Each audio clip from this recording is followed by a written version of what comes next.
Iran bomb बनाने वाला है, बस ईरान बॉम्ब बनाने वाला है। Israel has so many nooks, so many power, उसको बैक करने वाला अमेरिका है। Still Israel is afraid of Iran. मैं इस चीज़ पे बहुत स्ट्रेस दूंगी, तुम सारी इंफॉर्मेशन तुम्हारे पास अवेलेबल है सोशल मीडिया पे, यूट्यूब पे, मगर तुम इस फैक्ट के ऊपर ध्यान दो कि Israel is scared of Iran because they know कि जो ये काम करते हैं अपने इर्द गिर्द कंट्रीज को, जो ये हरास करते हैं और अपना दबदबा बनाए रखते हैं और जो बुली करते हैं, अगर ईरान न्यूक्लियर बॉम्ब बना लेता है, ईरान वो डेफिनेटली अटैक इजराइल। ईरान ने अभी तक बॉम्ब नहीं बनाया है, अभी तक इनके पास ऐसी कोई भी इंफॉर्मेशन नहीं है कि हाँ वो बना रहा था, हाँ उसके पास इतना वो क्लोज था, हाँ उन्होंने यूरेनियम बहुत ज़्यादा हद तक कलेक्ट कर लिया था, 60% उनके पास यूरेनियम है।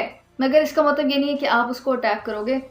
आपके पास ये बिल्कुल राइट नहीं है कि आप किसी भी कंट्री को ये कहकर अटैक करो कि ये हमें मार देंगे अगर इन्होंने बॉम्ब बना लिया। अब रिसेंट ईयर्स में रशिया ने यूक्रेन पे अटैक इसीलिए किया था क्योंकि वो क्लेम करता था कि Ukraine Putin claimed that Ukraine would one day attack Russia with NATO support. That's why I'm doing it. That was a bullshit argument. You and I rejected Putin's bullshit argument in Ukraine. You and I have rejected the Israeli bullshit argument now in Gaza. You don't believe what they're saying about Gaza.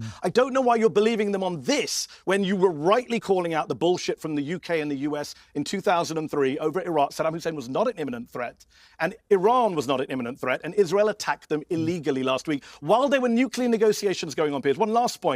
If Israel cared about stopping a nuclear weapon, you would go back into a nuclear deal that prevents Iran from a weapon. And guess who they killed on Thursday night? Not just generals, Piers. They killed Ali Shamkhani, the lead nuclear negotiator who was supposed to be in Oman yesterday with the Americans.